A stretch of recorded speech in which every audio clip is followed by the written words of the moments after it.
قسمت بعدی دوستا بازم مربوط سلکشن میشه، منیج سلکشن سید. اگر ما چند آبجکت داشته باشیم همزمان، فرض کنیم یک اسفیر هم داریم در این قسمت، اسفیر هم داریم، سلندر هم داریم، کان هم داریم، فرض کنیم چند منو شیپ هم داریم،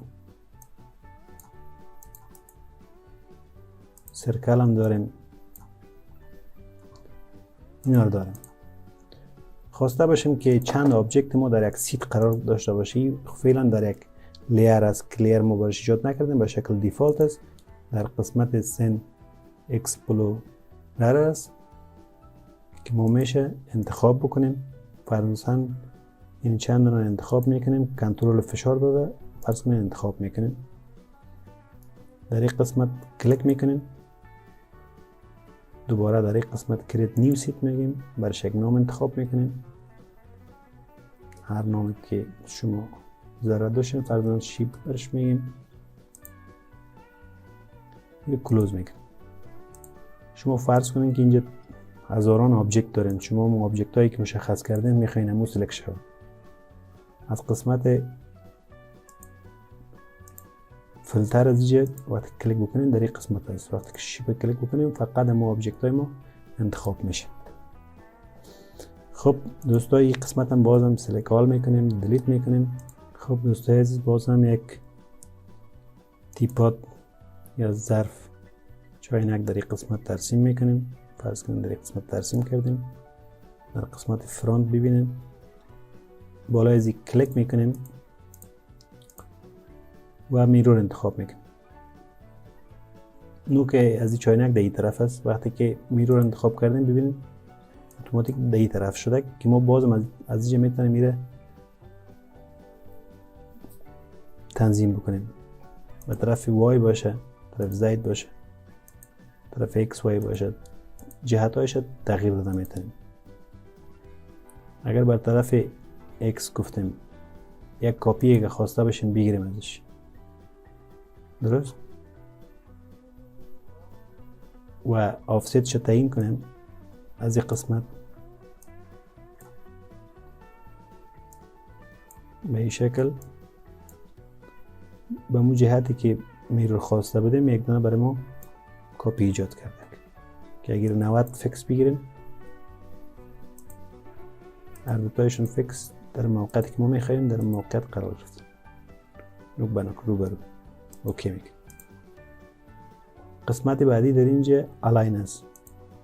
بازم یک چند باکس ایجاد میکنیم، فرض کنیم این دیلیت میکنیم، باکس ایجاد میکنیم به خاطر آسانی کار. یک باکس اینجا ایجاد میکنیم، یک باکس هم اینجا ایجاد میکنیم، یک باکس هم در این قسمت.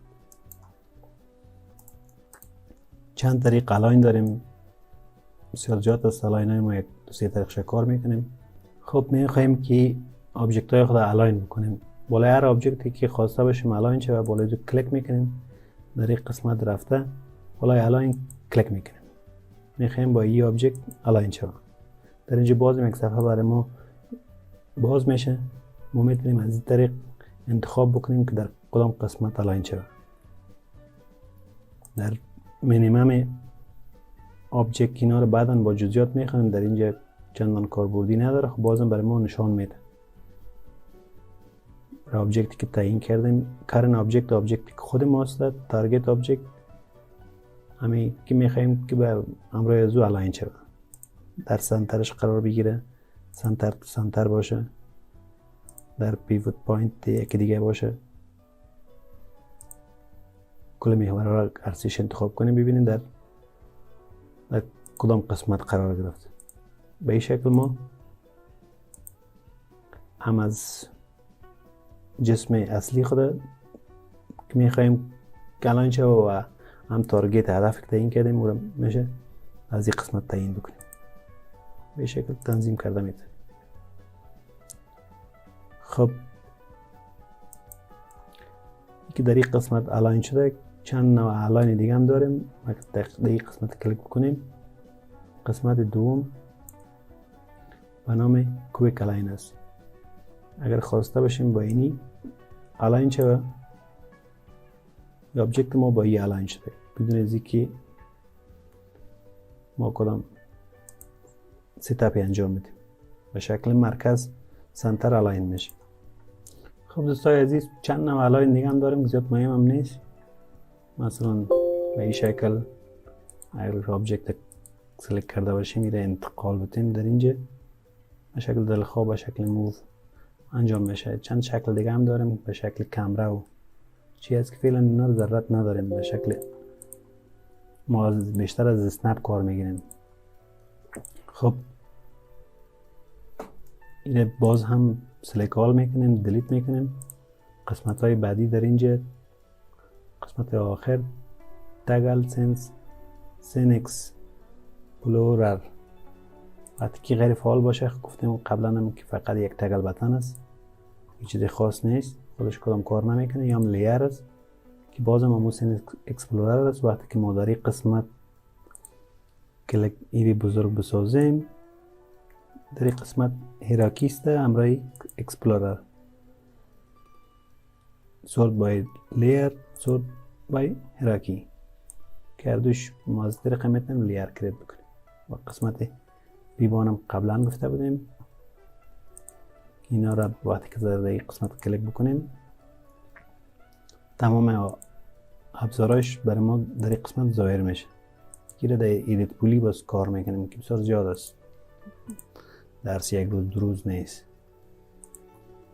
خب قسمت کرف ادیت یه هم مربوط انیمیشن است که باز در انیمیشن میخوانیم که یک آبجکت خود به چه شکل متحرک بسازیم به شکل دلخواه خود از طریق یک درس مفصل تر است. و قسمت اسکیماتیک ویو فرض کنید شما یک آبجکت دارین در این قسمت، این هم تو جدی نگیرین، هم در یک مثال است. و در این قسمت هم یک سلندر دارین. به خاطر فهمیدن از این موضوع این کار میکنیم. وقتی که اسکیم انتخاب کردیم ببینید برای ما میگه یک دونه باکس هست، یک دونه سلندر است که از این قسمت بعضی چیزا رو ما تنظیم کرده میتونیم. میره کلوز میکنیم. خب یک از این آبجکت ها رو انتخاب میکنیم، بالای از یک مودیفایر اپلای میکنیم، مثلا بند انتخاب کردیم. از این قسمت انگل برش تعیین میکنیم، فرض کنیم در این طرف برش دایرکشن هم در قسمت میدیم. این رو بعداً کار میکنیم فقط به خاطر یک مثال. خب وقتی که در اسکیماتیک ویو رفتیم در این قسمت فرض کنیم مودیفایر استاک کلیک کنیم، برای ما میاره که کدام مودیفایر در اینجا استفاده شده. در باکس فرضاً مودیفایر بند استفاده شده. اگر خواسته باشیم هم بالای سلندر ما اپلای شود، قسمت کانکت بالای قسمت کانکت کلیک میکنیم، میاریم در این قسمت اپلای میکنیم. کپی بگیم همون شکلی که این شده که هم شده که این مودیفایر بالای از اون اپلای شد. خب قسمت بعدی متریال ادیتور است که ما میشه برای هر آبجکت خود یک متریال انتخاب بکنیم که یک شاید چندین درس باشه. متریال بسیار یک بخش بزرگ است که ما میشه برای هر آبجکت خود یک متریال مواد انتخاب بکنیم. سنگ است، چوب است، کنکریت است، نظر به مواد خود ما انتخاب کرده میتونیم. قسمت بعدی در اینجا رندر ستاپ است. ما از طریق میتونیم رندر خود از ستاپ بسازیم که به شکل دیفالت در ورژن های جدید 3D Max آرنولد هم هست که به شکل دیفالت آرنولد است که میتونیم این تغییر هم بدیم، از ویری استفاده کنیم یا از خود سافتویر 3D Max. و این قسمت وقتی بالایش کلیک کردیم رندر فریم ویندو مستقیم برای ما در صفحه رندر میره، بالایش کلیک کنیم این رندر میکنه. هر آبجکت که ما کار خود تمام کردیم متریال رو اپلای کردیم ضرورت بر رندر است.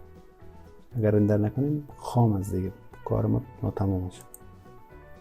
این قسمت رندر پروداکشن است که هر دوی کمک تفاوت داره، تفاوت‌هایش رو بعداً کار میکنه که فعلا تفاوتش شما احساس نمیکنید. خب این بود درس دوم ما. اگر عزیز درس ها خوشتون میاد دوستای عزیز، با ما همکار باشید، لطف نموده چینل ما رو سبسکرایب کنید. خب تا درس بعد، بدرود.